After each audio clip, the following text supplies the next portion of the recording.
ya di kelompok 2 dengan saya Gabriel Faskia Lubis dengan NRP 2440202. Dengan saya Fadia Udiazani dengan NRP 24402026. Dan saya Safa Kaya dengan NRP 24402021. Dan saya Rosinur Andini dengan NRP 2440201113. Dengan saya Salsa Dewi Sapitri dengan NRP 24402025. Dan saya Anggita Irfa Aisyah dengan NRP 24402033. Dan ada satu teman kita yang berhalangan hadir bernama Siti Maisyarah Alfaris karena kan sakit.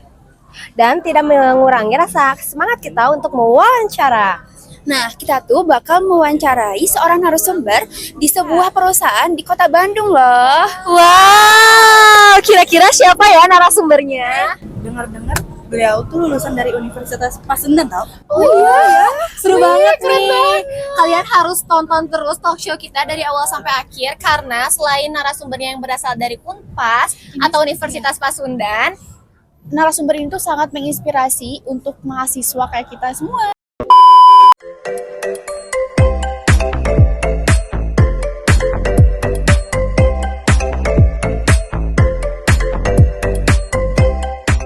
Hai, welcome to our talk show. Jadi sekarang kita sudah bersama narasumber kita. Ibu Yusda. Kalau boleh tahu, Ibu sebagai posisinya apa di kantor? Saya sebagai manajer keuangan. Keluh kesah sebagai manajer keuangan itu seperti apa sih Ibu kalau boleh tahu? Ya pasti kalian tahulah anak akuntansi kalau misalnya neraca nggak balance atau laporan keuangan ada selisih Rp1 pun harus dicari karena harus balance gitu. Tantangan banget ya Bu. Iya, Betul. Kita pun sebagai mahasiswa rumit rasa ya. Iya. Oh ya, sebelum ke wawancaranya, kita mau perkenalan dulu untuk perusahaannya tersebut itu bergerak di bidang apa sih Bu? Kalau nama perusahaannya dulu ya, nama Iya, perusahaannya PT Indo HD Tama.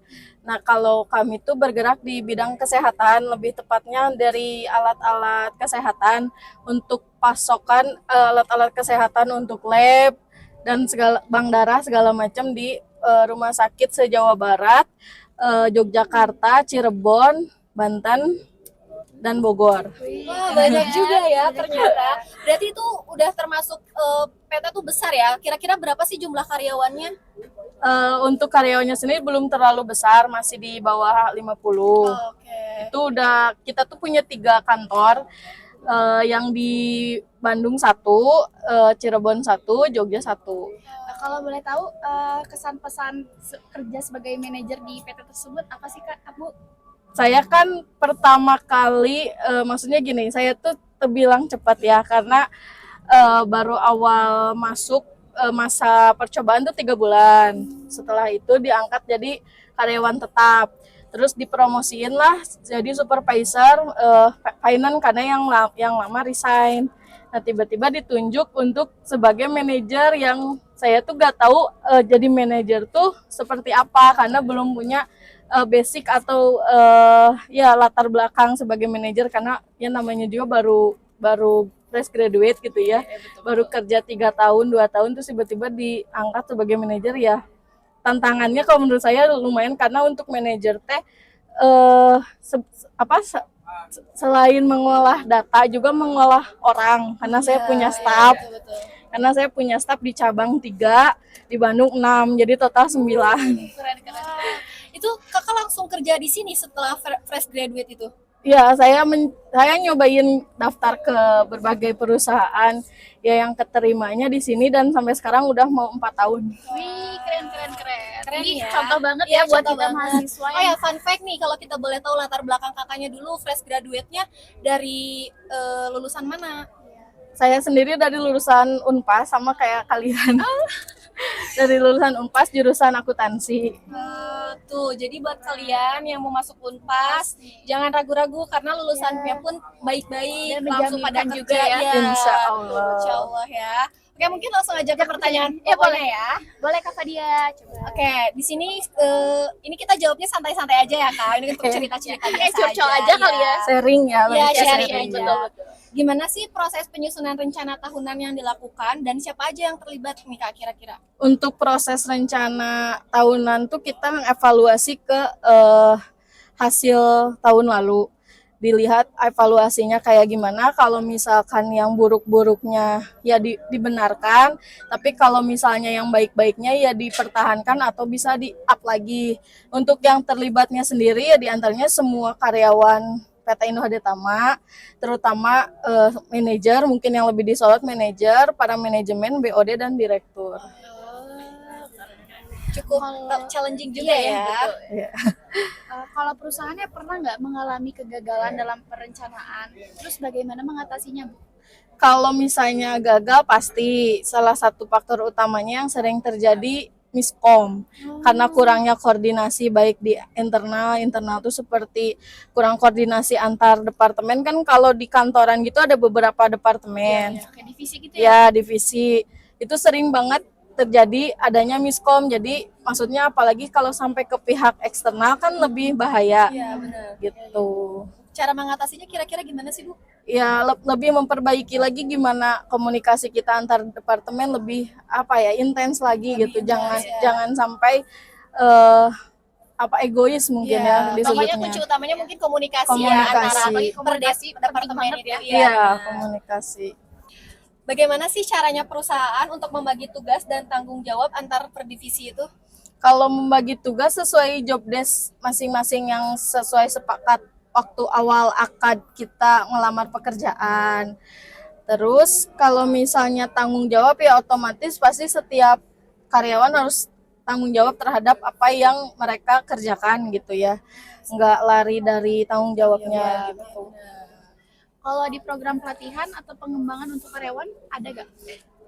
Pelatihan ada, karena kami tuh biasanya lihat dulu basic latar belakang karyawannya sendiri. Kalau emang perlu di-upgrade pasti kita sekolahin. Oh, ada Ada, bukan maksudnya kita biayain untuk dia sekolah lagi gitu.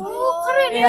ya. Itu inisiatif dari direkturnya mungkin Iya. atau dari yang punya perusahaannya? Ya, dari direkturnya dengan ajuan manajernya bahwa si karyawan tersebut perlu ada peningkatan skill, di-upgrade, entah itu sekolah lagi, kuliah S2 mungkin, atau misalnya ikut pelatihan-pelatihan gitu. Keren juga ya. Jadi kalau misalnya inspirasi kita banget. belum terlalu ini tapi masih dibutuhkan, jadi kita yang disekolahin sama Iya. direktur atau perusahaannya tersebut. Terus bagaimana sih perusahaan memastikan bahwa setiap karyawan paham akan peran dan tanggung jawabnya?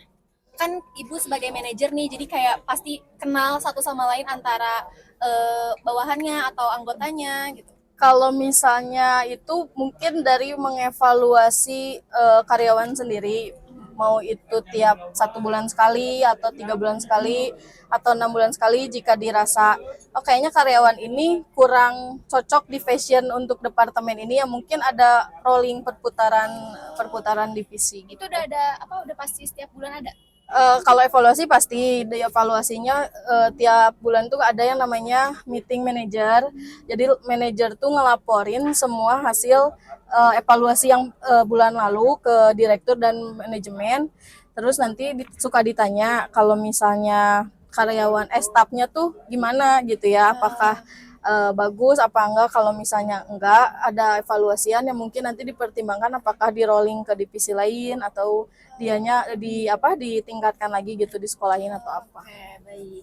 Terus cara Ibu sendiri sebagai manajer atau pimpinan divisi tersebut memotivasi timnya seperti apa sih? Kalau manajer sendiri harus lebih banyak komunikasi sama stafnya.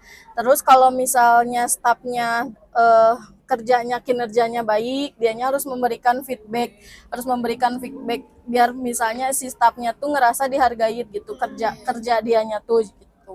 Oke sih. Jadi biar lebih termotivasi gitu si stafnya. Apa langkah yang diambil jika hasil kerja tidak sesuai target nih, Bu?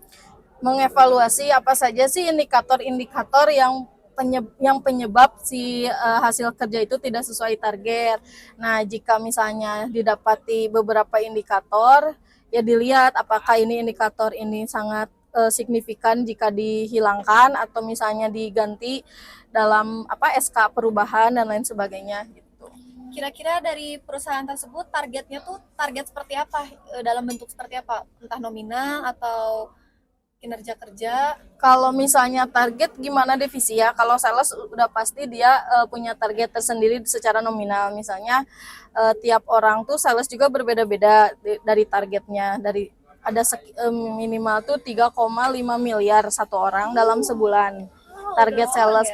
Ya kalau misalnya dia mencapai target, ya dia dapat reward satu kali upah gitu. Wow, Keren, enak keren. ya. Ayo kita cepat lulus agar cepat bekerja ya. Ya, betul. Apakah ada sistem reward dan punishment untuk mendukung pengendalian? Ada pasti karena itu untuk penyemangat juga karyawan. Jadi kalau misalkan kinerja karyawannya sendiri baik, terus kayak tadi contohnya sales sudah pasti ya kalau nyampai target pasti dia dapat bonus. Kadang 3 kali upah, kadang 4 kali upah. Kalau misalnya di luar sales kayak saya misalnya sebagai finance, targetnya sendiri tuh dari penarikan cash in atau pembayaran piutang di luar dari rumah sakit. Jika targetnya mencapai 50%, ada bonus tersendiri. Terus di kita juga ada sistem MP atau monthly performance. Itu tuh dilihat dari kinerja staff-staffnya sendiri. Jadi jika dia mencapai lebih dari 100% dalam bulan itu, dia dapat reward juga. Wah, keren ya, kedengarannya kayak dapat reward. Berarti kita semangat untuk lebih bekerja agar mencapai target dan perusahaan senang, kita pun mendapat reward yang sangat amat besar. Oke, mungkin untuk pertanyaannya seputar perusahaan seperti itu ya. Untuk pertanyaan tambahannya mungkin dari kakaknya ada?